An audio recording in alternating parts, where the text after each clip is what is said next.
صل علی محمد وآل محمد۔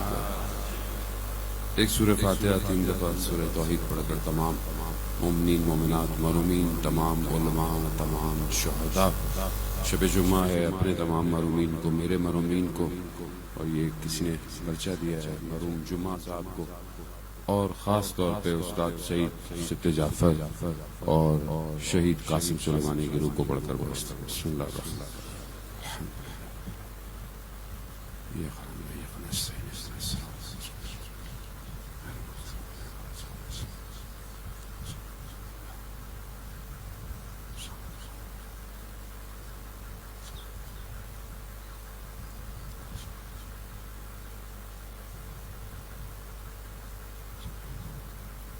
امام زمانہ کی سلامتی کے لیے ایک دفعہ صلوات پیش اللہم صل علی محمد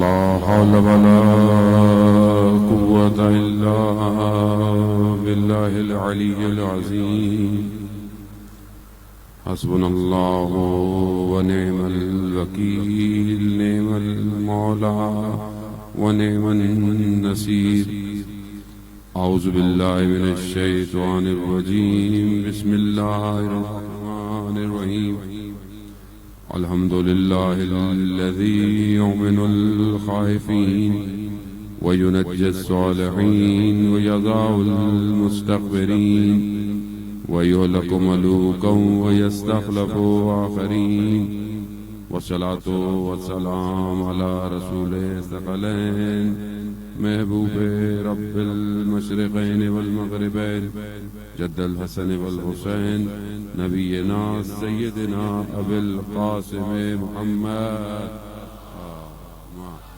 صل على محمد وآله الطيبين الطاهرين المعصومين لا سيما بقية الله في الأرضين روحي وأرواحنا لتراب مقدمة الفداء ولعنة الله على أعدائهم أجمعين بسم الله الرحمن الرحيم رب اشرح لي صدري ويسر لي أمري واحلل عقدة من لساني يفقهوا قولي أما بعد فقد قال رسول الله صلى الله عليه وآله وسلم افضل الاعمال امتی انتظار الفرج صلوات بإمام الله صل على محمد وآل محمد وجل فرج۔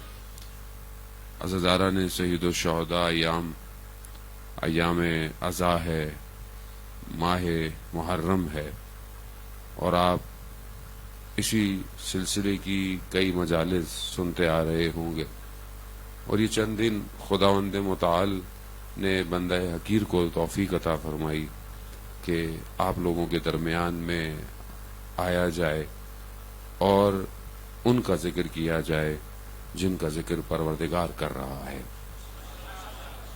اور یہی وہ ذکر ہے جس سے ہم نے نہ صرف اپنی مجالسوں کو منور کرنا ہوتا ہے، بلکہ یہی وہ ذکر ہے جسے پروردگار نے رفعت دی ہے، بلند کیا ہے، اور یہی ذکر ہمارے وجود کو نورانی کرتا ہے، اور جتنے ہم اس اہل ذکر کے قریب ہوں گے تو ہم بھی اسی ذکر میں شامل ہو جائیں گے، اور جتنا ہم شامل ہوتے جائیں گے اتنا ہمارا وجود اس اصل ہدف کی طرف، مقصد کی طرف بڑھے گا کہ جس کے لیے ہمیں خلق کیا گیا ہے۔ کیونکہ محرم ہے اور گفتگو کربلا کے محور میں ہوتی ہے اور ہوتی ہی رہے گی۔ کئی سو سال گزر گئے اس حادثے کو، مگر آج تک نہ کبھی کوئی قلم تھکے، نہ بھی کوئی زبانیں، نہ کوئی پیغام، اور ہر سال یہ نیا پیغام دیتا ہے کہ جیسے اس کے باطن میں اتنے راز ہیں کہ جن کو ابھی تک کھولا جا رہا ہے۔ اسی لیے خدا ہمیں توفیق دیتا ہے کہ ہم بہرحال جمع ہوں، اور ائمہ علیہ السلام نے بھی ہمیں یہ تعلیم فرمایا کہ جمع ہو ان ایام میں اور ذکر کرو، امام رضا علیہ الصلوۃ والسلام، اللہم صلی علی محمد وآل محمد. امام فرماتے ہیں کہ جب ماہ محرم کا چاند آتا تھا تو ابن شبیب سے جو روایات بھی ہیں کہ امام ماہ محرم آتے ہی سیاہ جو ہے وہ کپڑا اپنے زیب تن کر لیتے تھے اور جو ہے وہ چہرہ غم کی حالت میں رہتا تھا، اور یہی کہتے تھے ابن شبیب گریہ اور بقا یہ وجود کو تطہیر کرتا ہے، پاک کرتا ہے. شہید الشہداء پر رونا انسان کو گناہ صغیرہ اور گناہ کبیرہ سے پاک کرتا ہے. اب ہو سکتا ہے کہ لوگ کہیں سارا سال تو آدمی گناہ کر رہا ہے، اب یہاں پہ آ کے پاک کیسے ہو جائے گا؟ مسئلہ یہ ہے کہ خدا قرآن میں کہتا ہے ان اللہ یحب التوابین، میں توبہ کرنے والوں سے محبت کرتا ہوں. کس سے محبت کرتا ہے؟ توبہ کرنے والوں. یعنی اس کا مطلب کیا ہے؟ گناہ گار کو خدا دعوت دے رہا ہے، دعوت دے رہا ہے کہ تم توبہ کرو، میں تم سے محبت کروں گا. عزیزان محترم، شہید الشہداء کی کشتی نجات کی کشتی ہے. ہم کسی کو انگلی یہ نہیں اٹھا سکتے کہ یہ سارا سال یہ کرتا تھا، اب یہ آ گیا. آ تو گیا، پاک ہونے تو آیا ہے. اب وہ جانے اور امام جانے. جب امام نے اسے بلا لیا ہے تو یقیناً اس کے وجود کو پاک کریں گے. اب یہ اس کی اپنی ظرفیت ہے کہ یہاں سے اٹھ کے اگر وہ گناہ کرے تو اس کا اپنا نصیب ہے. پھر امام نے کبھی دروازہ بند نہیں کیا، اور یہ پہلی شرط ہے اپنے وجود کو پاک کرنے کی. گریہ، بقا. ویسے بھی انسان عام زندگی میں بھی رونا جو ہے انسان کے دل کو نرم کرتا ہے. بڑا سخت اور پتھر دل ہوتا ہے جس کو رونا نہ آئے کسی حادثے پر. لیکن یہ وہ معاملہ ہے کہ یہاں پر آپ کو مجھے محنت نہیں کرنی پڑتی، یہاں پر صرف فرش ازا بچتی ہے، ہم آ جاتے ہیں. امام کا نام پکارا جاتا ہے، ہماری آنکھیں نم ہو جاتی ہیں. ہمارا اس میں کوئی کمال نہیں ہے، سب برابر ہیں یہاں اس ٹائم. کیوں؟ سب عزادار ہیں، کوئی بڑا کوئی چھوٹا نہیں ہوں. میں بھی اسی عزاداری کا ایک حصہ ہوں کہ میں نے کچھ کہنا ہے، آپ نے سننا ہے. سب ہم برابر ہیں، اور ہم سب کو ایک ہی مقصد کے لیے بلایا گیا ہے کہ اس مقصد کو اپنے وجود سے اظہار کرو. اور جب تم رو گے، گریہ کرو گے. کیا خوبصورت جملہ امام خمینی رضوان اللہ تعالی علیہ کا، کہ لوگ کہتے تھے کہ یہ تو رونے والی قوم ہے، یہ تو گریہ کرنے والی قوم ہے. تو امام فرماتے ہیں اسی گریہ اور آنسو نے 2500 سالہ بادشاہت کو اکھاڑ پھینکا. یار خوب، یہ گریہ عام گریہ نہیں ہے، یہ گریہ عالم گریہ ہے. اس میں دنیا گریہ کر رہی ہے، کائنات گریہ کرتی ہے سید الشہداء کے لیے. روایات ہیں جب ماہ محرم کا چاند نکلتا ہے تو وہ خون بھرا کرتا عرش پہ لٹکا دیا جاتا ہے، عالم گریہ ہوتا ہے. تو میرے اور آپ کے وجود کی کیا مجال کہ وہ گریہ نہ کرے؟ پہلی شرط گریہ ہے. یہی پہلی شرط ہے جسے امام نے فرمایا ہے کہ پہلے صاف ہو، اپنے آپ کو پاک کرو. جب پاک کرو گے پھر اگلا مرحلہ شروع ہوگا. یعنی ابھی جب آپ آئے ہیں، آپ آتے ہیں، مجلس سنتے ہیں، ہر سال سنتے ہیں، اور اسی طرح یہ سلسلہ جاری اور ساری رہتا ہے، اور انشاءاللہ آگے بھی رہے گا. آپ کو دعوت جو دی جاتی ہے وہ پہلا سٹیپ گریہ ہے. جب آپ گریہ کرتے ہیں تو اس کے بعد پھر آپ کے وجود کے اندر وہ حرارت پیدا ہوتی ہے کہ میں کربلا کیسے پہنچوں. اسی لیے امام نے کہا کہ جب شبیب پہلا یہ پاکیزگی ہے، پہلی طہارت ہے. اب اگلا سٹیپ آئے گا، وہ کیا ہے؟ پھر تم ان کو یاد کرو کہ جو امام کے ساتھ تھے، اور جب ان کو یاد کرو تو کہنا یا لیتنی کنت معکم فافوز فوزا عظیما، کہ کاش ہم آپ لوگوں کے ساتھ ہوتے تو کامیاب ہو جاتے اور بڑی کامیابی ہوتی. یہ کیوں ہے؟ یہ کاش کیوں ہے کہ جب کاش کہو گے تو پھر آج کے دور کا امام سمجھ میں آئے گا کہ جب اس امام کے لیے میں کاش کہہ رہا ہوں تو میرا تو امام زندہ ہے، میں اس کا ساتھ کیوں نہیں دے رہا.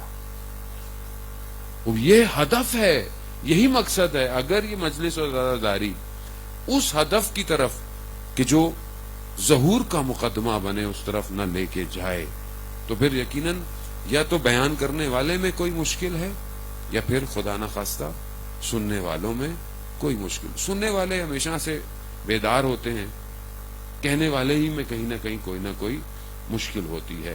اب چاہے کہنے والا آپ کسی غلط کہنے والے کو بلا لیں تو قصور پھر بھی کہنے والے کا ہی ہے، لیکن اس میں ایک سب سے بڑا قصور بلانے والے کا بھی ہوتا ہے کہ اس نے ایسے شخص کو بلایا ہی کیوں جو امام کے مقصد سے دور کر رہا ہے. امام کے مقصد سے دور کر رہا ہے. کیونکہ دیکھیں اصل معاملہ میرا آپ کا نہیں ہے. آپ نے مجھے بلایا مجلس کے لیے، اب میں کیوں، آپ نے مجھے کیوں بلایا، آپ مجھے کیوں جانتے ہیں، خوب امام کا ذکر کریں گے. اور اگر میں آ کر امام کی طرف لے جانے کے بجائے اپنی طرف لے جاؤں تو اس کا مطلب ہے یا آپ نے میرے مجلس سنی نہیں تھی یا آپ نے دیکھا نہیں تھا. تو قصور کہیں نہ کہیں مینجمنٹ کا تو ہوتا ہی ہے. اب مینجمنٹ کا امپورٹنٹ ہونا کیوں ضروری ہے عزیزان محترم؟ جہاں بہت اصرار کرتا ہوں، ہر جگہ علماء اصرار کرتے ہیں کہ جو ٹرسٹ ہوتی ہے، جو انجمن ہوتی ہے، اس کا سب سے بڑا کردار ہے.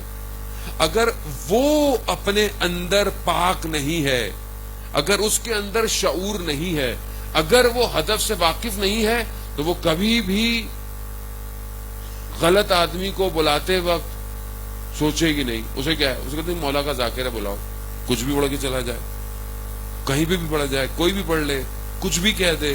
آج قوم کہاں پہنچ گئی ہے. آپ کے یہاں تو پھر ماحول پھر بہت بہتر ہے، میں نے سنا ہے، کہیں کہیں ہے تھوڑی بہت گڑبڑے، لیکن پوری آپ دیکھ لیں پاکستان کے اندر جو حالات آپ کے سامنے ہیں، اس میں گڑبڑ کہاں سے شروع ہوتی ہے؟ یہیں سے شروع ہوتی ہے جب آپ ہر کسی کو مائک پکڑا دیں. اور یہ مائک ہے اتنا خوبصورت کہ جس کے ہاتھ میں آ جائے اس کو چھوڑتا نہیں ہے. یہ آسان نہیں ہے کیونکہ بہرحال آدمی لوگوں کو دیکھ رہا ہوتا ہے، موقع ملا ہے اسے. تو اب یہ اگر آپ کسی ایسے شخص کے ہاتھ میں دے دیں جس کے وجود کا سٹرکچر ہی خراب ہو، جو بلڈنگ ہی بغیر ستونوں کے تعمیر ہو، چاہے دیکھنے میں شاید میرے جیسا ہی لگتا ہو، تو قصور کس کا؟ عزیزان محترم، یہ میرا آپ کا معاملہ ہے، سنجیدہ معاملہ ہے، یہ مذاق نہیں ہے. اس اتنے بڑے ہدف کے لیے سید الشہداء اپنے جوان علی اکبر کو لے کے کربلا آئے تھے، اور یہاں ہم چند مزے اور چٹکلوں کی خاطر اس ہدف کو پامال کر دیں. کتنی بڑی ذمہ داری ہے، سب پر ذمہ داری ہے، سننے والے سے لے کر بولنے والے سے لے کر ہر چیز پر ہے، یہ سب کی ذمہ داری ہے. یہ آپ یہ نہیں کہہ سکتے میں نے مجلس کرا دی بس مولا قبول کرے. کیسے مولا قبول کرے؟ مگر مولا کی طرف جا رہی ہے مجلس. مگر یہ جوان یہاں سے اٹھ کر خدا کی بارگاہ میں سجدوں کو تلانی کرتا ہے یا نہیں کرتا؟ مگر کیا آج معاشرے میں ہونے والی برائیوں کے سامنے یہ جوان کھڑا ہوتا ہے یا نہیں کھڑا ہوتا؟ یہ کھڑا ہونا دور کی بات، اپنے وجود پہ اگر برائی آ رہی ہے اس کو روکتا ہے یا نہیں روکتا؟ تو عزیزان محترم، بہرحال یہ مقدماتی گفتگو تھی، میری پریشان مت ہوئیے گا، میں اتنی سٹریس والی گفتگو نہیں کروں گا. لیکن اصل ہدف، کیونکہ آپ آئے ہیں مجلس سننے، آپ کو بھی پتا ہو کہ آپ کیوں آئے ہیں، باوضو ہو کے آئے، با ادب ہو کے آئے. کیوں؟ کیونکہ یہاں سے وہ دسترخوان جو خداوند متعال ماہ محرم میں عنایت کرتا ہے امامت کا، ہمیں اس میں سے کچھ لے کر اٹھنا ہے. اور یہ ذکر جو ہے وہ بہت پاک ذکر ہے.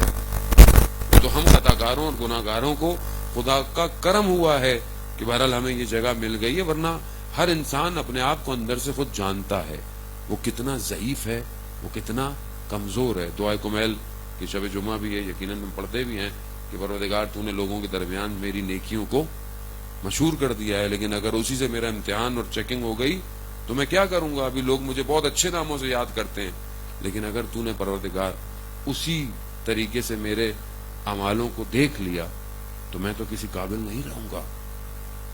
یہ ہماری ذمہ داری ہے. دوسرا بریکٹ کہ وہ جو لائیو کا معذرت کے ساتھ کہ جن کو بہرحال اس کی وجہ یہ تھی کہ بہرحال لائیو یہ مجلس چلے گی ہے انشاءاللہ.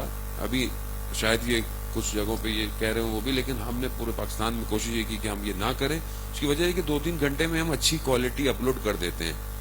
اس کی ایک وجہ یہ ہے کہ ہم جب دنیا کی چیزیں دیکھتے ہیں, ڈاکومنٹریاں دیکھتے ہیں, کوئی انفارمیشن یا کوئی نالج کی چیز دیکھتے ہیں, اس کی جو ویڈیو کی کوالٹی ہوتی ہے وہ بڑی زبردست ہوتی ہے. 4K HD دنیا کے سارے کیمرے اس کو ریکارڈ کرتے ہیں. لیکن جب ہم کوئی دینی چیز ہوتی ہے تو ہم کہتے ہیں بس ٹھیک ہے جانے دو, جو بھی جا رہا ہے جانے دو, کیسا بھی ہو, فریم ٹیڑھا ہو, لائٹیں ہوں نہ ہوں, کیا آ رہا ہے کیا نہیں آ رہا کیسا. اس کی وجوہات یہ ہے کہ ہم دین کو ہم نے سستا سمجھا ہوا ہے. آپ اتنا بڑا پیغام ہے, اگر آپ اس پہ محنت نہیں کریں گے اور اس پیغام کو اچھی کوالٹی میں اگر آپ دیں گے تو یہ پیغام ہم کو پیسے تھوڑی لیتے ہیں کسی سے ہماری مجلس کے کہ بھائی آپ اپنے پیج پہ چلا رہے ہیں پیسے دو. نہیں, عام ہے, جو دل چاہے چلائے, جو یوٹیوب چینل چلائے, جو ٹی وی چینل چلائے, لیکن اس کو ایک اچھی کوالٹی دیں, کیونکہ ہزاروں لاکھوں لوگ جب بعد میں دیکھیں تو ان کو دیکھتے وقت یہ محسوس ہو کہ جو بات کی جا رہی ہے وہ اپنے رنگ اور فریم کے ساتھ بہت اچھی آ رہی ہے. کیونکہ ہم لوگ ایسے ہی کرتے ہیں نا کہ دین بہت سارے کام کرتے ہیں, یہ کام ہو گیا وہ کا, جب کوئی میڈیا کا کام ہے خاص طور پہ دین کا کام ہے اس پہ خرچہ نہیں کرتے ہم لوگ. کیوں نہیں کرتے؟ فری میں کروا لیں. یہ ایڈیٹر ہے, یہ فوٹوگرافر ہے, مفت میں کروا لیں ان سے, جاننے والا ہے. کیوں بھائی, وہ پروفیشنل ہے, آپ اس کو اس کی ایکسپرٹیز پے کریں, وہ پھر آپ کو کام دکھائے گا جو کام دکھانا چاہیے دین کے لیے. تو یہ خود ایک بہت بڑا سبجیکٹ ہے آج کل تو سوشل میڈیا اور ملٹی میڈیا. آج کل تو آج پوری دنیا آپ کو پتا سائبر ورلڈ ہے. ویسے بھی ہم جس دور میں, ویسے کرونا نے 4 بلین سے زیادہ لوگوں کو دنیا میں کوارنٹائن کر دیا اور سب کو گھروں میں بٹھا کر پھر کیا کیا کہ جیسا ہم چاہیں گے یہ ویسا سوچیں. یہی ان کا سب سے بڑا ایجنڈا ہے کہ ایسے تو یہ رک نہیں سکتے تھے کہیں, تو کوئی ایسی چیز پھینکو دنیا میں اور خود سب بند کر لو.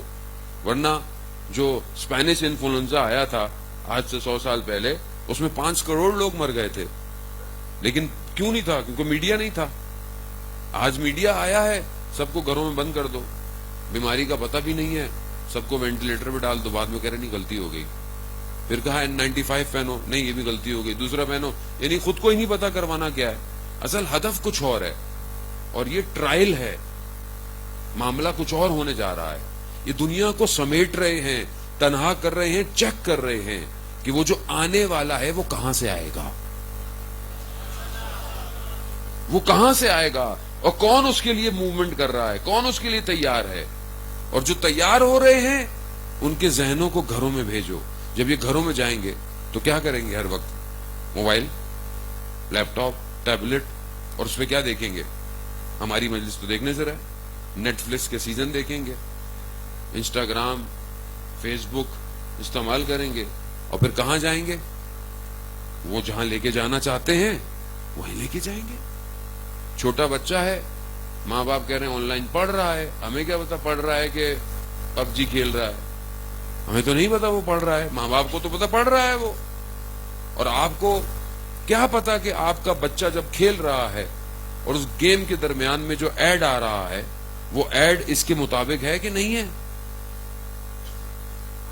ابھی جو نئی ریسرچ آئی ہے اس میں واضح کیا کہ یہی موبائل, ایک ہی گیم آپ خود کھیلیں, یعنی آپ کی ایج, آپ کا چہرہ, آپ کے اوپر اشتہار کوئی اور آئے گا. یہی گیم بچہ کھیلے, اشتہار کچھ اور آئے گا اور اس کو برباد کرنے کے لیے آئے گا. کیسے پتا چلا گیم کو کہ بچہ بیٹھا ہوا ہے کہ بڑا بیٹھا ہوا ہے؟ کیمرہ. آپ خود کوئی بھی گیم انسٹال کرتے ہیں, کوئی بھی آپ کہتے ہیں کیمرہ یوز کرو, کانٹیکٹ یوز کرو, سب یوز کرو, میری گیلری یوز کرو. آپ بھی کہتے ہیں مفت میں, ہمیں کیا جا رہا ہے, یوز کرو, سب فری میں ہے نا, پیسے تو کوئی بھی نہیں لے رہا, مفت میں رشتے دار ہیں. مفت میں تو آج کل کوئی سانس نہیں دیتا, پانی نہیں دیتا. یہ اتنا بڑا پلیٹ فارم آپ کو فری دے رہے ہیں, گھنٹوں گھنٹوں آپ لائیو سرور پہ چلا رہے ہیں. آپ اپنی ویب سائٹ اپلوڈ کریں, سرور کتنے پیسے لے گا آپ سے؟ دنیا کا آپ ملین کی تعداد میں فیس بک پہ پکچرز ڈیلی کی اپلوڈ ہے فری میں. تھوڑا سا موبائل کا کارڈ لیں, 300 روپے کا ملتا ہے. یہ مفت کیوں دے رہے ہیں آپ کو؟ کیونکہ اسے آپ کا برین چاہیے. اب وہ اتر کے جنگیں نہیں لڑتے کہ وہ آئیں گے جہاز لے کے آئے. وہ آ گئے, انہوں نے دیکھ لیا کچھ نہیں ہوا, ناکامی ہو رہی ہے, واپس جا رہے ہیں. کہا اب کیا کریں؟ کہا جانے کی ضرورت نہیں ہے, اپنے اپنے ہیڈ کوارٹروں میں بیٹھے رہو, ان کے ذہن قبضے میں کرو. اور آج آپ دیکھ لیں, ایک ہی گھر میں ماں باپ الگ بیٹھے ہوتے ہیں, بچے الگ بیٹھے ہوتے ہیں, میاں بیوی الگ ہیں, آپس میں بھی بات موبائل سے کرتے ہیں. کیوں؟ فاصلے کرو, ذہنوں کو اپنے قبضے میں لے لو. بس جب ذہن کنٹرول میں آ جائیں گے, یہ کبھی بھی امام کے لیے تیار نہیں ہوں گے. جو جوان رات کو خدا نہ خواستہ نگاہوں سے گناہ کرے, وہ جوان فجر کی نماز میں کیسے اٹھے گا؟ اس کی روح اس کو اٹھنے ہی نہیں دے گی, کیونکہ نفس لذتوں کا شکار ہو چکا ہے. کیسے کرے گا؟ فجر کی نماز مشکل ہے تو تہجد کیسے پڑھے گا؟ وہ کیسے گریا کرے گا؟ کیسے وہ پرواز کرے گا؟ امام کو مگر عام آدمی چاہیے. امام کو عام آدمی تو نہیں چاہیے. 313 کی تعریفیں تو ہم سنتے رہتے ہیں, اور ہم بڑے آرام سے کہہ دیتے ہیں ہم تو 313 میں. مولانا ہم کہاں, 313 کہاں؟ تو آپ کیوں اپنے آپ کو پہلی ڈی موٹیویٹ کر رہے ہیں؟ 313 نہیں ہو سکتے تو 313 کے جو نیچے لیئر ہے 10,000 کی, اس کے نیچے 15,000 کی, کہیں تو ہوں گے. کیوں نہیں ہو سکتے؟ وجہ یہ ہے کہ ذہن مفلوج ہو گئے ہیں, سوچنا ہی چھوڑ دیا ہے. اور اگر تھوڑا سوچتے بھی ہیں تو کچھ اور سوچواؤ. ہم جس دور میں عزیزان محترم, ہمیں اپنے دور کے حساب سے کربلا کو سیکھنا پڑے گا.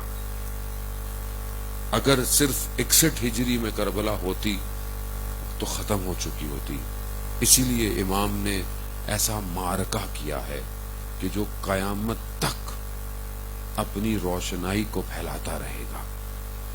اسی لیے واقعہ کربلا کو اس زاویے سے دیکھنا ہے کہ یہ واقعہ کربلا کیا ہے. واقعہ کیوں اتنی شدت اور اسٹرانگ اس کے ساتھ امام جو ہے وہ اس دشمن کا مقابلہ کرنے پہنچے. امام چلے جاتے کہیں, کیا مسئلہ تھا؟ چھوڑ دیتے. کیوں ائمہ نے بار بار کربلا کو یاد کیا؟ کیوں اپنے غموں کو بھلا کر سید الشہداء کے غم کو یاد کرنا ضروری ہے؟ وجہ ہے تاکہ یہ کربلا یاد رہے. کربلا کیا ہے؟ عزیزان محترم, آج ویسے بھی شب جمعہ ہے اور شب زیارت ہے امام حسین علیہ الصلوۃ والسلام. اللہم صلی علی محمد.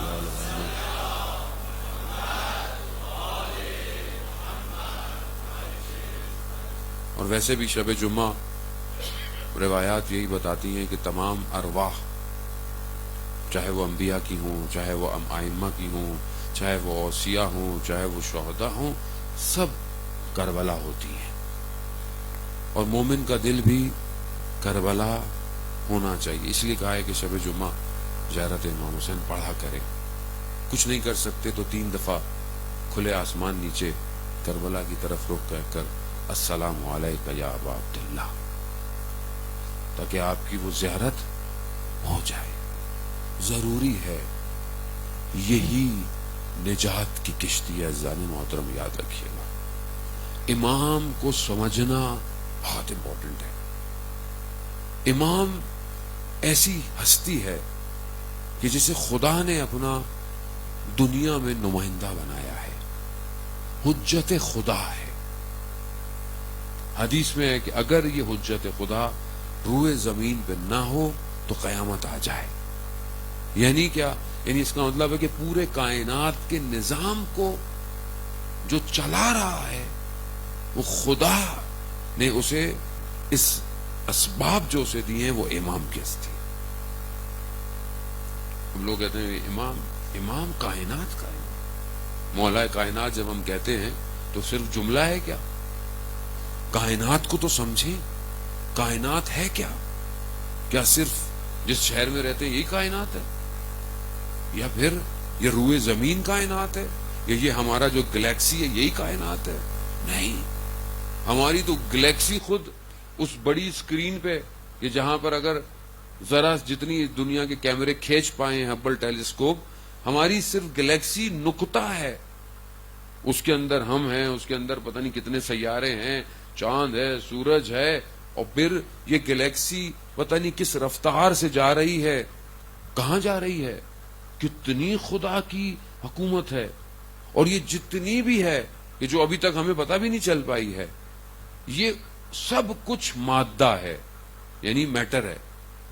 عالم ملکوت اس سے الگ ہے. اب بہشت کچھ اور ہے. خدا یہ بساط سمیٹ دے گا قیامت میں، سب ختم ہو جائیں گے. یہ سورج بھی ختم ہو جائے گا، یہ چاند بھی ختم ہو جائے گا، سب ختم ہوگا، کچھ اور ہوگا. تو یہ کتنی بڑی کائنات ہے.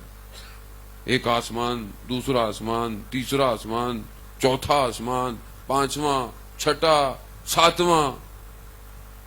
ہم کہاں تک گئے آج تک؟ ہم تو اپنے وجود میں پھنسے ہوئے ہیں. ہم تو کبھی اس مادے سے نکل ہی نہیں پائے. کیسے نکلیں گے اس مادے سے؟ تو کب سمجھ میں آئیں گے یہ عالم؟ کیا مر جائیں گے ایسے ہی؟ کیسے لوگ امام کے گرد گھومتے رہے، جانتے تھے یہی محور ہے حیات کا. شخص آیا، امام جعفر صادق علیہ السلام، اللہم صلی علی محمد آل محمد فرج. بہت مشہور واقعہ ہے، آپ سنتے رہتے ہیں علماء آپ کے درمیان میں. اور میں شکریہ بھی ادا کروں گا مولانا علی اسنین کا. مولانا موسیٰ مجھے نظر نہیں آ رہے، شاید نماز پڑھ کے گئے ہوں گے، تھکے ہوئے ہوں گے. اور مولانا لیاقت کا، مولانا کاظم بہجت کا، اور خاص طور پہ مولانا ابو الحسن کا، کہ جنہوں نے مجھے توفیق دی، یہاں پر مجلس پڑھنے کی دعوت دی. اور بس خدا کرے کہ یہ شرمندہ نہ ہو مجھے بلا کے، اور یقیناً کوئی اچھی بات میرے اس دہان مبارک سے آپ کے گوش مبارک تک جو ہے وہ پہنچ جائے. شخص جو ہے وہ آیا امام کے پاس اور کہا مولا خراسان سے آیا ہوں، وہاں لوگ آپ کو بہت مانتے ہیں اور آپ تیار ہوں، یعنی آپ قیام کریں. مولا نے کہا اچھا. مولا نے تندور کو بولا آگ لگاؤ تندور میں. تندور میں آگ لگی. امام نے کہا اچھا تندور میں بیٹھ جاؤ جا کے. اب جیسے یہ کہا مولا وہ میں، میرے بچے، میرا گھر. اچھا خاموش ہو گیا. ایک اور صحابی امام کا آیا، لکڑیاں رکھے ہوئے آ رہا تھا. امام نے کہا تندور میں بیٹھ جاؤ. سوال نہیں پوچھا، سیدھا تندور میں جا کے بیٹھ گیا. اب امام اس سے پوچھ رہے ہیں اچھا اور خراسان کے حال کیا ہیں، وہاں کی کیا ہے. اب یہ جواب تو دے رہا ہے، دھیان اس کا تندور میں ہے کہ اس کا حال کیا ہوا ہوگا جو بیٹھا ہے. جب بہت کچھ ہو گیا تو امام نے بولا آؤ چلو. اب جا کے کیا دیکھا کہ وہ پھولوں کے اوپر بیٹھا ہوا ہے. پھولوں کے اوپر. وجہ کیا ہے؟ امام کو نہیں سمجھا. جب امام کوئی امر دے رہا ہے تو وہ امر ہے. حیات کوئی معنی نہیں رکھتی. اور یہ حیات اصل میں حیات ہے ہی نہیں. اصل تو حیات ہے ہی بعد میں. امام چیک کر رہے تھے، امام نے دیکھا کہ کتنا یہ ہمارے لیے، یہ ابھی یہاں نہیں بیٹھ رہا تو کل جان دے گا ہمارے لیے. اور وہ جانتا تھا صحابی کہ چاہے مر جاؤ چاہے کٹ جاؤ. کیوں؟ کیونکہ محور زندگی کا امام ہے. کربلا اسی کی عکاسی ہے اور شدید عکاسی ہے. رات بولا کہ جاؤ، کوئی نہیں گیا. کیوں نہیں گیا؟ ہم سنتے تو رہتے ہیں، مصائب میں بھی سنتے ہیں، کیوں نہیں گیا شخص؟ کیوں نہیں گئے جبکہ ان کو ان کے مقامات بھی دکھاتی ہے؟ کیوں نہیں گئے؟ کبھی سوچے؟ ہو سکتا ہے ذہن میں آتا ہو کہ کیونکہ اب آ گئے تھے اب کیا جاتے. نہ، یقین پر تھے، معرفت کے کمال پر تھے. اور یہی وجہ ہے کہ امام نے کہا کہ میرے جیسے صحابی کسی کے نہیں ہو سکتے. اور اسی لیے چھٹے امام فرماتے ہیں کہ سید الشہداء نے اپنے اصحاب کو کچھ اسرار بتائے تھے بس، اس کے بعد دروازہ بند. اور وہ اسرار کہ جس کی آ گئے، تبھی تو آپ دیکھیں حبیب ابن مظاہر کے سوال، روز عاشورہ حبیب ابن مظاہر نے سید الشہداء سے سوال کیا، کہا مولا ایک سوال ہے، اس لیے نہیں پوچھ رہا کہ موت قریب ہے، نہیں، اپنی معرفت میں اضافہ چاہتا ہوں. یعنی آپ حبیب کو جانتے ہیں، حبیب کا کیا مقام ہے، امام فقیہ کہہ کر پکارتے ہیں. اس مقام پر کہ امام انتظار کر رہے ہیں جب حبیب آئے ہیں، اس پر بھی حبیب کہتے ہیں میں اپنی معرفت میں اضافہ چاہتا ہوں. کیا سوال کیا؟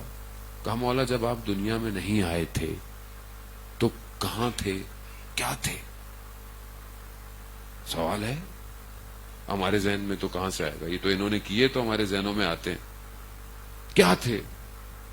تو امام فرماتے ہیں کہ ہم اس دنیا میں آنے سے پہلے عرش پر نور کی حالت میں تسبیح اور تمجید کیا کرتے تھے. یا علی، تسبیح اور تمجید. اور یہ ہم زیارت جامع کبیرہ میں پڑھتے ہیں کہ خدا نے ان کو قرار دیا، خدا نے آپ کو عرش پہ قرار دیا. اگر یہ تسبیح اور تمجید نہ کرتے تو ملائکہوں کو تسبیح کرنا نہ آتی. انہوں نے سکھایا ہے ملائکہ کو تسبیح کرنا.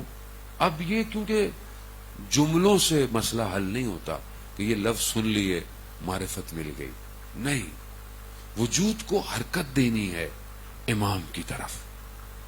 پہلی شرط کیا ہے؟ پہلی شرط کیا کریں، کیسے حرکت دیں، کیسے پہنچانے، کیسے بڑھیں؟ خوب شخص آیت اللہ عظمہ بہجت رضوان اللہ تعالی کی خدمت میں آیا کہ آغا صاحب کوئی سیر و سلوک عرفان کا کوئی طریقہ بتائیں. کہا کہ جو واجب ہے عمل کرو، جو حرام ہے چھوڑ دو. کہا بس یہ اتنا سا؟ کہا یہی سب کچھ ہے. اب آج ہم اپنی زندگی میں دیکھیں، ہم سے سارے واجبات ادا ہوتے ہیں، سارے حرام ترک کیے ہم نے. ہم تو اس دور میں ہیں جس میں حلال اور حرام مکس ہو گیا ہے، پتہ ہی نہیں چلتا حلال کیا ہے حرام کیا ہے. چاہے وہ لقمہ ہو، چاہے وہ دیکھنا ہو، چاہے وہ بولنا ہو. انسان غیبت کر رہا ہے اور کہہ رہا ہے نہیں یہ غیبت تھوڑی ہے. بہترین مشغلہ ہے جب انسان بیٹھتا ہے تو جو حاضر نہیں ہوتا اس کی برائی کی جائے، اور خاص طور پہ علماؤں کی، نوا خانوں کی. آج کل کے دور میں تو انہی کے اوپر سب کچھ آ رہا ہوتا ہے، تو کتنا بہترین ہے، لیکن ہمیں پتہ ہی نہیں انسان غیبت کر رہا ہے. خواتین کو اتنے آپ لیکچر دیں غیبت نہ کریں، اس کی نہیں کریں، اپنی ساس کی نہ کریں، بہو کی نہ کریں، نند کی نہ کریں، دوست کی نہ کریں، اتنا آپ سمجھا دیں، پھر بیٹھیں گے، پھر شروع ہو جائیں گے وہیں سے. کیوں؟ ہمیں پتہ ہی نہیں ہے حرام ہے. اشد من الزنا،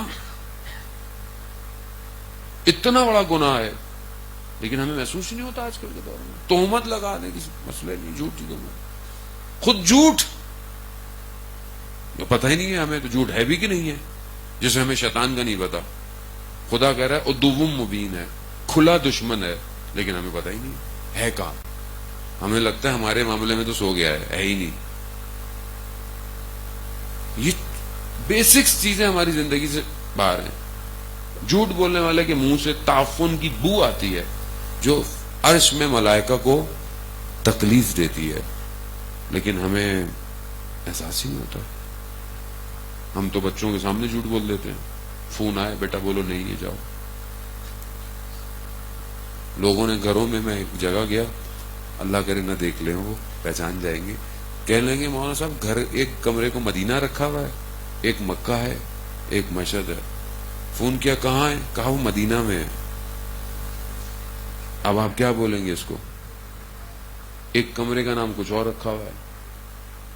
یعنی ہمیں مکس اتنا ہو گیا ہے جھوٹ. اور زندگی میں آپ کہیں آ رہے ہوں فون پہ اور آپ ابھی نکلے ہی نہیں ہیں، کہاں ہے؟ بس پہنچ رہا ہوں، قریب ہی ہوں. کتنا یہ تو نارمل ہے نا زندگی. کہ میں مارس کی باتیں آپ کو تو آگے نہیں بتا سکتا، میں تو کرۂ ارض کی بات ہی کر سکتا ہوں جو ہو رہا ہے۔ اب یہ جو اندر ہے، یہ سادی سی باتیں، یہ تو کوئی بات ہی نہیں مولانا صاحب، لیکن ہے تو صحیح۔ اب اس کو ہم باہر نکالیں گے تو سفر آگے بڑھے گا۔ پھر بولتے مولانا صاحب ہمیں کوئی وظیفہ دیں، ہم وقت کے امام کو دیکھیں۔ کیسے دیکھیں آپ مجھے بتائیں، کہاں دیکھیں؟ ہم تو خود گرفتار ہیں، ہم تو خود پھنسے ہوئے ہیں اپنی ذات کے اندر، اپنی مجلسوں میں، اپنی چیزوں میں۔ ہمیں تو خود اپنے آپ کو جب دیکھتے ہیں تو اتنے گرفتار نظر آتے ہیں، لیکن حق کو چھپا تو نہیں سکتے اپنی گرفتاری کی وجہ سے۔ ہر شخص کا امتحان الگ ہے، میرا الگ ہے، آپ کا الگ ہے، سب کا الگ ہے۔ ہم کسی کو نہیں کہہ سکتے کہ آپ کا امتحان ویسے ہی ہو جیسے میرا ہو۔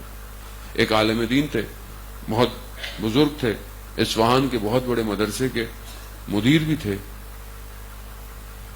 حوض کنارے بیٹھے ہوئے ایک دن اپنے آپ کو مارنا شروع کر دیا۔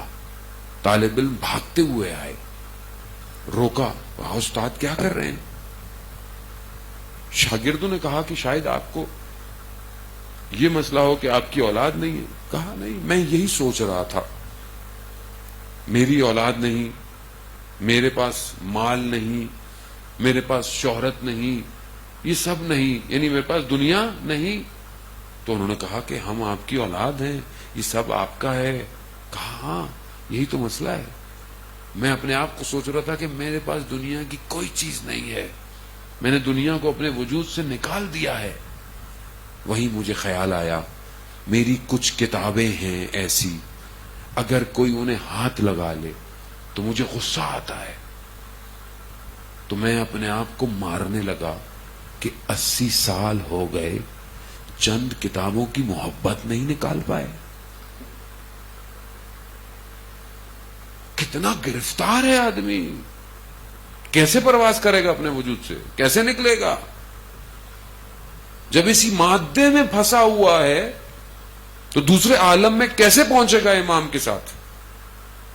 امام کا تو ملک الگ ہے، امام کا معاملہ الگ ہے، اس تک ہر کوئی شخص ایسے تھوڑی پہنچ پایا ہے۔ آیت اللہ شمس الدین اپنی کتاب میں واقعہ بیان کرتے ہیں کہ ایک بہت بڑا تاجر تھا اصفہان کا، اور حج پہ اس زمانے میں لوگ بہت لمبے لمبے سفر کرتے تھے، کاروان کے ساتھ گیا، کھو گیا۔ بیاباں میں امام زمانہ کو پکارا مدد کے لیے، مولا آئیے، دیکھا کہ ایک گھوڑے سوار آ گیا، خوش نصیب کے امام کو پکارے اور امام آ جائے۔ آ گیا، امام سے کہا کہ مشکل ہے۔ امام نے آواز دی، کسی کو آواز دی تو شخص نے دیکھا، تاجر نے، کہ وہ جو ان کے بازار میں وہ جو ریڑھی کو چلاتا تھا سامان اٹھانے کے لیے، وہ ہے، وہ آ گیا۔ امام نے اسے کہا کہ اسے حج پہ لے جاؤ، اسے حج کرا دو اور اس کو چھوڑ دینا۔ اس نے بولا میرے ساتھ چلو۔ اس نے بولا مگر تم کہاں سے آ گئے؟ تم تو بازار میں۔ کہاں، میں بازار میں ہی تھا، امام کی آواز آئی، میں آ گیا۔ یعنی کیسے آ گیا؟ اس کو چھوڑو، چاہے حج پہ لے کے حج کرا، کہا واپس آ جانا، واپس آیا، واپس لے آیا، واپس لے آیا۔ واپس آ کر جب چھوڑا، کہا دیکھو آج کے بعد میں وہی ہوں، تم وہی ہو، راز کسی کو نہیں بتانا۔ چپ رہا۔ کچھ عرصے بعد ایک عالم دین دیکھتے ہیں کہ میں نے اس تاجر کو دیکھا، ایک غربت، یعنی ایک جنازہ جا رہا ہے، تھوڑے سے لوگ اٹھائے ہوئے ہیں، اور یہ تاجر زار و قطار گریا کرتا ہوا پیچھے پیچھے جا رہا ہے۔ تو میں نے بولا کیا ماجرا ہے، کیوں رو رہے ہو؟ کہا اللہ کا ولی تھا یہ شخص۔ کہا کیوں؟ ماجرا بتایا، اور کہا کچھ دن پہلے میرے پاس آیا، کہا کہ یہ میرا کفن ہے اور یہ اس کا خرچہ ہے، میں مرنے والا ہوں، میرا غسل و کفن کر دینا۔ اور آج بھی تخت فولاد جو اصفہان کا سب سے بڑا قبرستان ہے، اس کے اندر وہ دفن ہے، رجال الغیب کے نام سے۔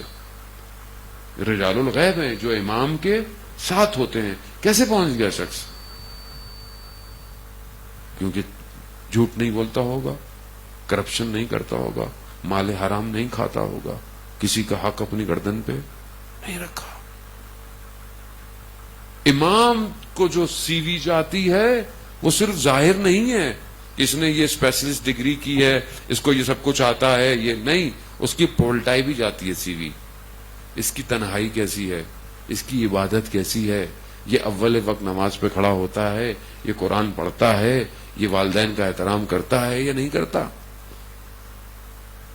یہ بھی ضروری ہے, دوسری طرف بھی ضروری ہے. ایسا نہیں کہ اب آپ کچھ بھی نہیں کریں, مولا کے لیے بیٹھے رہیں, تسبیحیں پڑھتے رہیں گھر میں. امام کو ایسا بھی شخص نہیں چاہیے. امام کو ہر فیلڈ کا بیسٹ شخص چاہیے, بیسٹ پروفیشنل چاہیے, جو بھی فیلڈ ہے آپ کی. لیکن دوسری طرف بندہ خدا چاہیے. کیوں؟ کیونکہ امام کے ساتھ عام آدمی نہیں کھڑا ہو سکتا. امام کے ساتھ وہ وجود کھڑے ہو سکتے ہیں جو ایک وجود پوری دنیا کو ہلا دے. یہ آپ نے دیکھ لیا ہوگا, ایک شخص دنیا کو ہلا سکتا ہے. ایک قاسم سلیمانی چند ملکوں پہ حکومت کر سکتا ہے. دیکھا آپ نے اس کا جنازہ, دیکھا پوری دنیا نے. یہ ہے مثال 313 کی. جو ہم دیکھتے ہیں نا کہ 313 کہاں تھی, یہ ہے 313 کہ جو کسان کا بیٹا ہے, کسی یونیورسٹی میں نہیں پڑھا, جنگ کسے کہتے ہیں, 40 سال پریکٹیکل کیا ہے اسلام کو. اور کس مقام پر ہے, کس مقام پر ہے زان محترم. آپ سنیں تو آپ کو تو فارسی آتی ہے ساروں کو, ٹرانسلیشن کی بھی ضرورت نہیں ہے. خود سنیں آپ کہ جب وہ شہداء کی ماؤں سے خطاب کر رہا ہے ایک جگہ, کیا کہتا ہے کہ آپ وہاں موجود نہیں تھی جب آپ کے بچے گر رہے تھے, مگر ہم نے دیکھا کہ سیدہ آپ کے بچوں کے جنازوں پہ تھی. کس مقام پر ہے. ایک شخص چاہیے. ایک حر کا انتظار ہے وقت کے امام کو. ایک حر آ جائے, ایک پلٹ کے آ جائے. میں یہ سوچتا ہوں کہ یہ جائے گا, وہ سوچتا ہے وہ جائے گا, وہی سوچتا ہے وہ جائے گا. نہیں, میں اپنے آپ کو تیار کروں. مجھے اپنے آپ کو تیار کرنا ہے. مجھے سے کیا کوئی تیار نہیں ہو رہا, نہ ہو, لیکن میں اپنے آپ کو تیار کروں. میں اپنی عبادتوں کو دیکھوں, میں اپنی پڑھائی کو, ایجوکیشن کو, اپنے حقوق کو, اپنی ساری چیزوں کو دیکھوں, تنہائی کو, اور یہ دیکھوں کہ میں پہلے کہاں تھا, اب کہاں کھڑا ہوا ہوں. اسکروٹنگ تو کریں اپنی. 6 مہینے کورس کرتے ہیں آپ, کوئی کمپیوٹر کا ڈپلوما کرتے ہیں, کوئی لینگویج کورس کرتے ہیں, 6 مہینے بعد آپ اپنے آپ کو تبدیلی محسوس کرتے ہیں کہ نہیں کرتے؟ پہلے مجھے کچھ نہیں آتا تھا, اب مجھے بہت کچھ آتا ہے. کرتے ہیں کہ نہیں کرتے؟ اور ہر سال امام حسین کی یونیورسٹی میں آتے ہیں ہم لوگ 2 مہینے 8 دن, اور یہاں سے نکلتے وہ اپنے آپ کو چیک ہی نہیں کرتے کہ میں آیا جب تھا محرم میں تھا کیا, اب جا رہا ہوں کیا ہوں. کیا میں امام کے قریب ہوا؟ نہیں ہوا. میرا گھر امام کے قریب ہوا؟ نہیں ہوا. میری اولاد امام کے قریب ہوئی, معرفت میں اضافہ ہوا یا نہیں؟ وہی جو 20 سال پہلے امام حسین تھے میرے لیے ابھی بھی وہی ہیں. تو اس کا مطلب ہے میں نے رشد ہی نہیں کیا اپنے وجود سے. وہی خدا ہے میرے لیے, وہی عبادت ہے. وہ ابھی تک میری عبادت میں تبدیلی نہیں آئی. میں خود اپنے آپ کو دیکھتا ہوں, بعض اوقات جن خطاؤں غلطیوں پہ لڑکھڑاتا ہوں, اتنا شرمندہ ہوتا ہوں اپنے آپ کے کہ 15 سال حوضے کے ہو گئے اور آج تک اپنے اندر سے یہ برائی نہیں نکال پا رہا. یعنی اپنے اوپر افسوس کرتا ہوں میں. افسوس ہونا چاہیے کہ ایک آدمی اتنا ذریعوں کو پکڑ پکڑ کے زندگی گزار رہا ہے, خاک ذریع کی. ویسے آتا جاتا کچھ بھی نہیں ہے ہمیں, یہ تو سب وہ بھی معصومہ سلام اللہ علیہا کا کرم ہے. اللہم صلی علی محمد وآلہ محمد. یہ بی بی کا کرم ہے جو ہے یہ, ورنہ ہمارا کچھ نہیں ہے جان محترم. یہ وہ خاک لگا کے آتا ہوں کہ آپ کے نام پہ لوگ سوچیں گے ہمیں تو کچھ نہیں آتا, آپ ہی عزت رکھیے گا. لیکن گرفتاری دیکھتا ہوں تو شرمندہ ہوتی ہے ذہن، پچھتاتا ہے انسان. کیوں؟ کیونکہ قبر کا تو پتہ تھوڑی ہے کب کھل جائے. قبر کو پوچھ کے تھوڑی کھلتی ہے، قبر تو شاید اترتے ہی ہو. تو کیا میں تیار ہوں؟ تو یہاں پہلی چیز ہے ذہن محترم، بہرحال شب جمعہ ہے، میں بہت زیادہ آپ کو اس کی طرف متوجہ نہیں کروں. یقیناً آپ بہترین مجلسیں سنتے رہے اتنے دن تک، اور میں تو بہرحال ٹوٹی پوٹی سی باتیں کرنے آیا ہوں. ہم امام کے قریب جانا ہمارا ہدف ہے، اور اگر ہم امام کے قریب نہ پہنچ پائے تو دیکھیں امام کا نقصان نہیں ہے، ہمارا نقصان ہے. وہ جو کربلا نہیں پہنچے کس کا نقصان ہوا؟ امام کا نہیں. جو پہنچے وہ کہاں پہنچے؟ آج آپ ان کو سلام کرتے ہیں، السلام علیکم یا اصحاب الحسین، السلام علیکم یا انصار اللہ. یعنی اللہ کی نصرت کرنے والے لوگ تھے. کہاں پہنچ گئے؟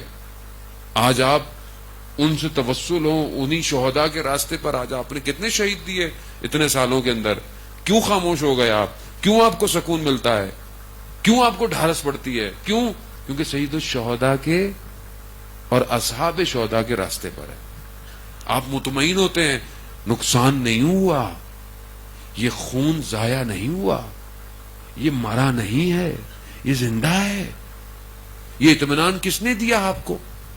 یہ انہوں نے دیا جو کربلا پہنچے تھے.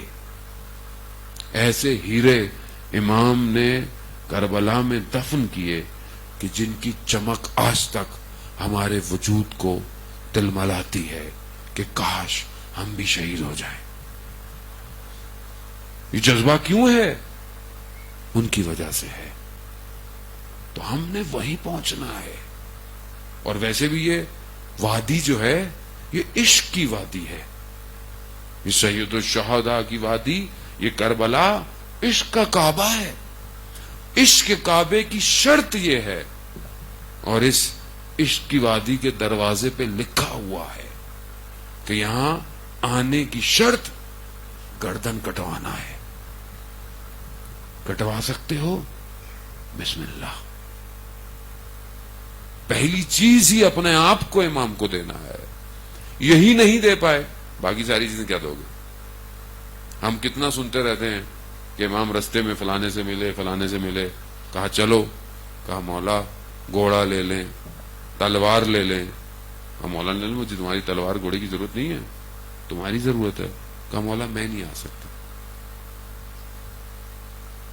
آج ہمارے پاس بھی سب کچھ ہے، ہم یہ دے دیں گے، وہ دے دیں گے، ڈونیشن دے دیں گے، یہ کر لیں گے، وہ کر لیں گے، خود تیار ہیں. اب آپ کہیں گے ابھی کوئی مولانا ظہور تھوڑی ہوا ہے، تو ظہور کیوں نہیں ہو رہا؟ کیوں نہیں ہو رہا ظہور؟ آیت اللہ بہبانی ہمیشہ یہ فرماتے تھے کہ میں جب بھی دعا کرتا تھا تو مجھے ایک شکوہ رہتا تھا کہ مولا کیوں نہیں آتے. کہا میں شب جمعہ بھی ہے، خدا کرے ہم سب بھی 40 میں کربلا کی زیارت پہ جو ہے وہ ہوں. کہہ رہے میں سید الشہداء کی زیارت پہ پہنچا اور میں قبے کے نیچے بالکل زری کے پاس، اور آپ کو پتا ہے دعا مستجاب ہوتی ہے وہاں. کہا میں نے دعائیں کی، اور پھر وہی ایک شکوہ کہ مولا کیوں نہیں آتے، اتنے سارے لوگ زیارت پہ آئے ہوئے.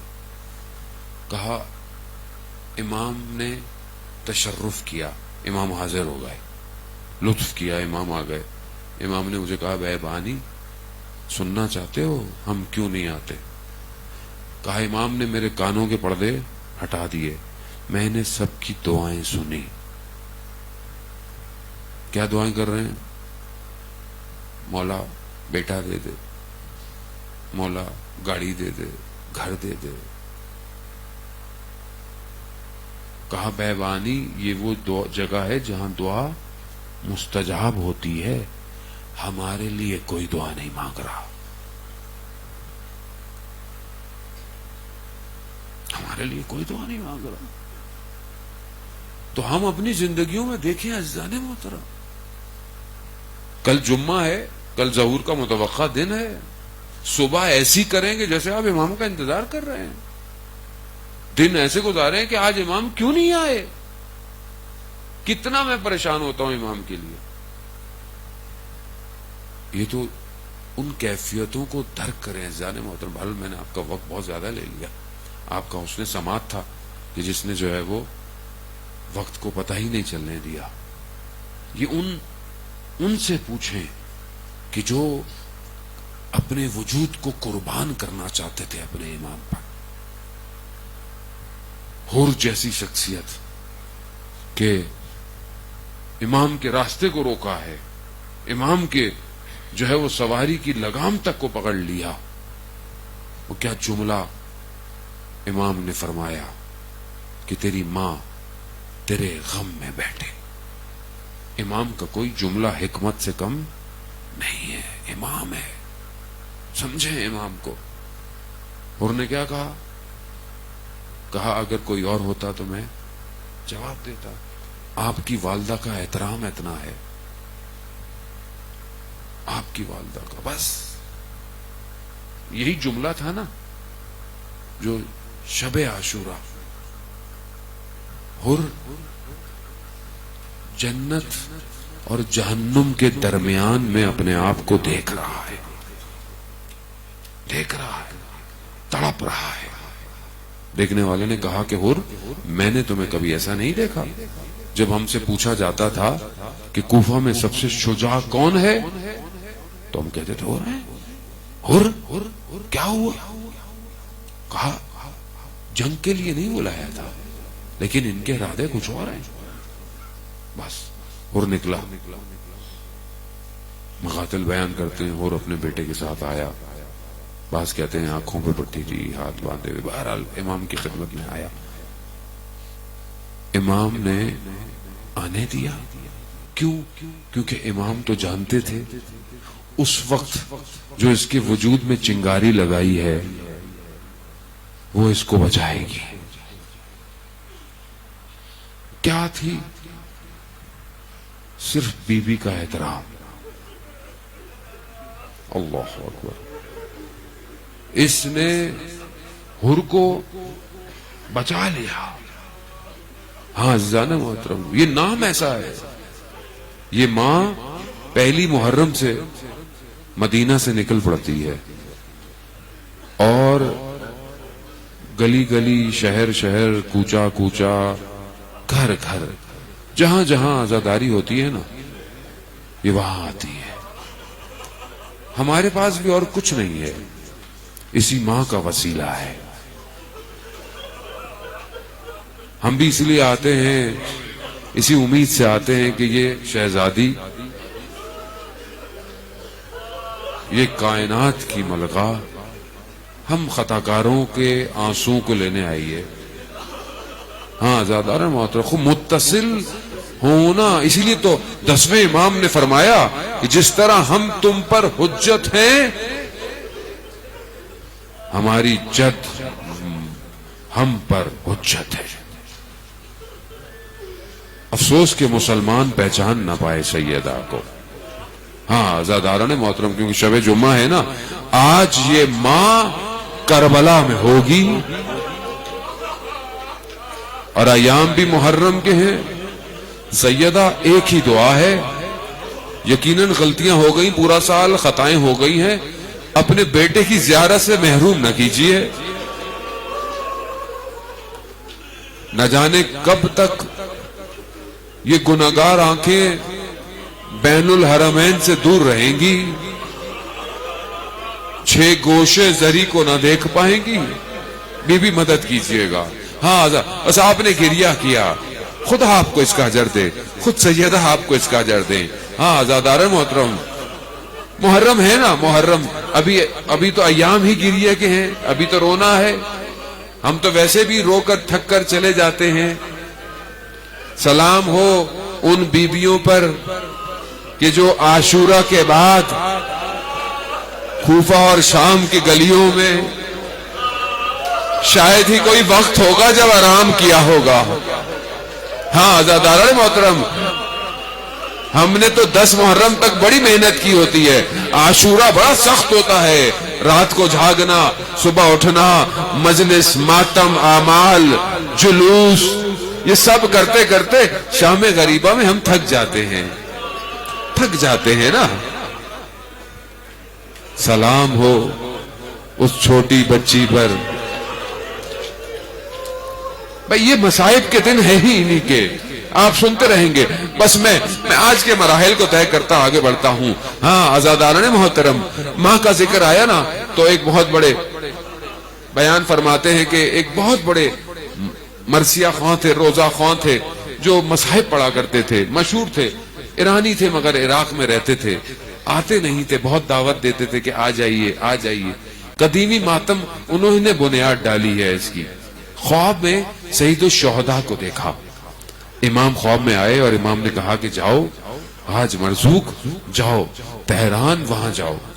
امام کے خواب میں آنے سے واپس آ گئے، زندگی گزاری۔ ایک دن آخری ایام ہے، اپنے دوست کو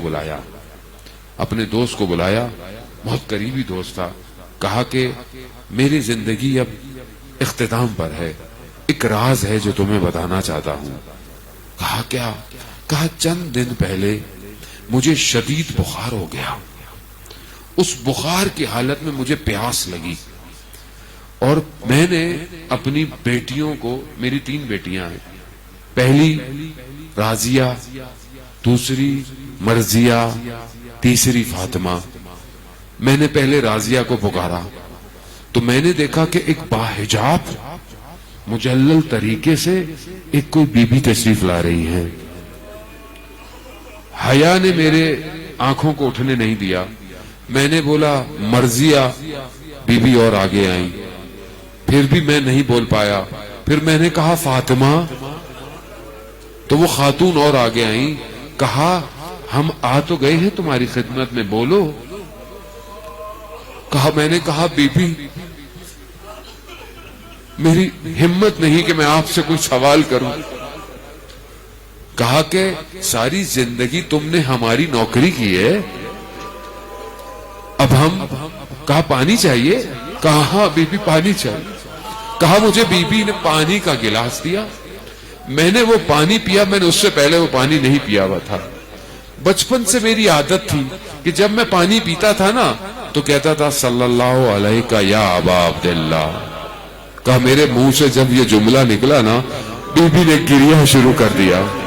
اللہ اللہ اکبر، ہائے یا سیدہ، چکیاں پیس کر پالا ہے نا، چکیاں پیس کر پالا ہے، اسی لیے حسین بڑا پیارا ہے۔ ہاں بی بی نے کہا حاج مرزوق ہمارے لیے مصائب نہیں پڑھو گے؟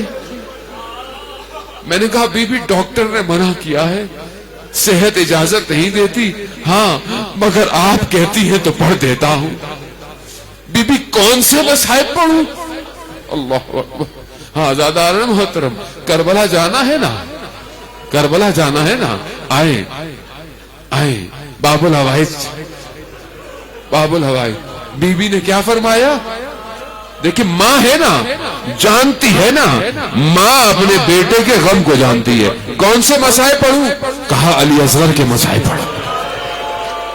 اللہ اکبر۔ باب الحوائج ہے نا یہ چھوٹا سا بچہ۔ بھئی آپ کے بھی چھوٹے بچے ہوں گے یا نہیں ہیں؟ بھئی کبھی امتحان کیا؟ کبھی 6 ماہ کا بچہ آپ کا ہوا؟ آپ نے کبھی سوچا؟ میں نے عزیزان محترم جب میرا بیٹا 6 ماہ کا تھا نا، میں نے اسے دیکھا، میں نے کہا کہ میں اس قابل ہوں، اسے قربان کروں۔ اللہ اکبر اللہ۔ نہیں عزیزان محترم، کربلا سننا کچھ اور، کربلا ہونا کچھ اور ہے۔ ہاں زیادہ حل من ناصر کی صدا آئی نا، غربت کا اظہار کیا نا حسین نے، کوئی ہے ہی نہیں، تو دیکھا خیموں میں کوہرام مچا، خیموں میں کوہرام مچا۔ امام آئے، میں نے نہیں کہا تھا کہ جب تک میں زندہ ہوں آپ کی آواز نہیں آنی چاہیے؟ کہا بھیا کیا کریں، جب سے آپ نے یہ کلمہ بلند کیا ہے نا، اس بچے کو چین نہیں آ رہا، یہ کسی آغوش میں آرام نہیں پا رہا۔ امام نے کہا اچھا ہمیں دے دو۔ اب وہ بچہ 6 ماہ کا بچہ تو اپنی ماں کی آغوش میں سکون سے رہتا ہے نا، لیکن جیسے ہی مولا کے آغوش میں آیا سکون آ گیا، جانتا تھا بچہ بھی یہی آخری آغوش ہے۔ ہاں، امام نے اپنی آبا میں بچے کو لپیٹا، چلے دشمن سمجھا امام قرآن لا رہے ہیں، قرآن تو نہیں تھا، قرآن کا چھوٹا سورہ تھا۔ جب ہٹایا نا، مقاتل کے جملے ہیں، امام بلندی پر چڑھے، امام نے کہا کہ اگر تمہیں مجھ پر رحم نہیں تو اس بچے پر تو رحم کرو۔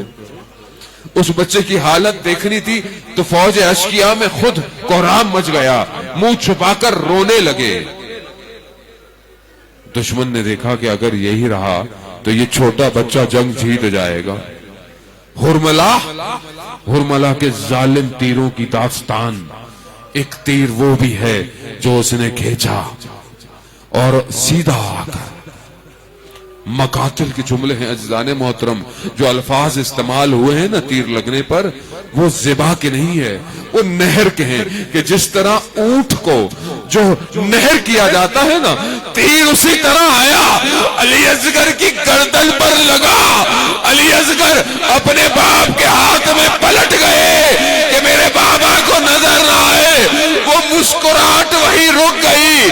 اب اس خون کو امام نے نہ زمین کو دے پائے نہ آسمان نے قبول کیا، اپنے محاسن پر لگایا۔ آزادار محترم، یہ میرا مولا حسین ہے نا، صبح سے جنازے لا رہا ہے نا، لیکن نہ جانے تاریخ کیا کہتی ہے کہ یہ چھوٹا سا جنازہ اتنا بھاری ہو گیا کہ ایک قدم آگے بڑھاتے ہیں، ایک قدم پیچھے کرتے ہیں۔ انا للہ و انا الیہ راجعون۔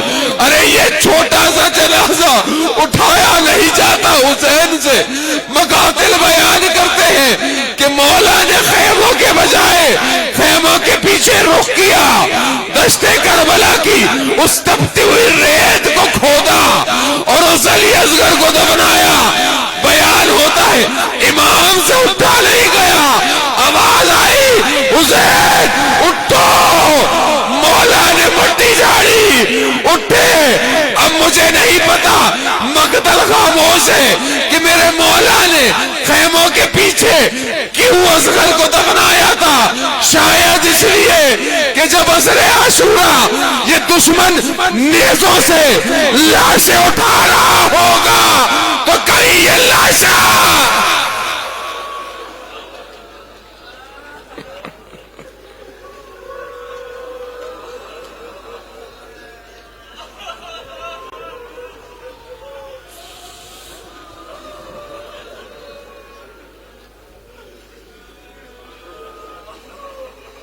الا لعنت اللہ علی القوم الظالمین وسیعلم الذین ظلموا ای منقلب انقلب۔ پروردگار امام زمانہ کے ظہور میں تعجیل عطا فرما، ہمیں ان کے ناصروں ان کے مددگاروں میں شمار فرما۔ پروردگار ہماری اس عبادت کو اپنی بارگاہ میں قبول اور مقبول فرما۔ پروردگار ہمیں مقصد امام حسین کو سمجھنے کی، اس پر چلنے کی توفیق عطا فرما۔ پروردگار ہماری ان مجلس اور عزاداری کی جہاں جہاں ہو رہی ہیں جلوس کی، جان مال عزت آبرو کی مومنین کی حفاظت فرما۔ پروردگار اس بیماری اس وبا کو انسانیت سے دور فرما۔ جلد سے جلد ہمیں خانہ خدا مدینہ منورہ اور ائمہ کی زیارات کی توفیق عطا فرما۔ پروردگار جو بے اولاد ہیں حضرت علی اصغر کے صدقے اولاد صالح عطا فرما۔ جو بچے بیمار ہیں علی اصغر کے صدقے انہیں شفاء کاملہ اور عاجلہ عطا فرما۔ پروردگار یہ باب الحوائج بچہ ہے، بڑے بڑے علماء اپنی حاجتوں کو اسی بچے سے لیتے تھے۔ پروردگار ہم خطا کار ہیں، ہم گناہ گار ہیں، ہمارے وجود کو اس قابل بنا ہم اپنے وجود کو اپنے امام پر قربان کر سکیں۔ جہاں جہاں مسلمان ہیں ان کی جان مال عزت آبرو کی حفاظت فرما۔ جہاں مسلمان اپنی آزادی کی جنگیں لڑائیں انہیں کامیابی عطا فرما۔ اسلام کے دشمن اگر ہدایت کے قابل ہیں تو انہیں ہدایت عطا فرما، اور اگر ہدایت کے قابل نہیں انہیں کیفر کردار تک پہنچا۔ پروردگار ہمارے ملک وطن پاکستان میں مسلمانوں کو آپس میں اتفاق اور بھائی چارے سے رہنے کی توفیق عطا فرما. یہ جو فرقے واریت کی ہوائیں ہیں پروردگار انہیں نیست و نابود فرما. آپس میں مومنین کے بھی محبت اور اتفاق کی فضا قائم کرنے کی توفیق عطا فرما. علماء اکرام مراجع اکرام کو طول عمر اور سلامتی عطا فرما. پروردگار جو بھی ان مجلس عزاداری میں اور جہاں جہاں بھی دین کے لیے اپنی نوکری کر رہا ہے، چاہے وہ عالم ہو، ذاکر ہو، مرثیہ خواں ہو، نوآ خواں ہو، سلام پڑھنے والے، ویڈیو بنانے والے، اسکاؤٹ والے، انجمنیں، ٹرسٹ، سیکیورٹی، جو بھی اپنا کام کر رہا ہے، سیکیورٹی والے، پولیس والے، جو بھی اپنی نوکری دے رہا ہے، انہیں اپنی بارگاہ سے اجر کثیر عطا فرما. پروردگار ہمارے گھروں کو قرآن کی تلاوت سے منور فرما. پروردگار ہمارے جوانوں کو حضرت علی اصغر کی سیرت پر، حضرت علی اکبر کی سیرت پر چلنے کی توفیق عطا فرما. ہماری ماؤں بہنوں کو حضرت سیدہ اور زینب صلی اللہ علیہ کی سیرت پر چلنے کی توفیق عطا فرما. پروردگار ہمیں کوئی غم نہ دے سوائے غم حسین کے. پروردگار ہمیں اپنی موت سے پہلے حق پر مرنے کی توفیق عطا فرما. اللہم ارزقنا زیارت الحسین فی الدنیا و شفاعتہ فی الآخرہ. ماتم حسین.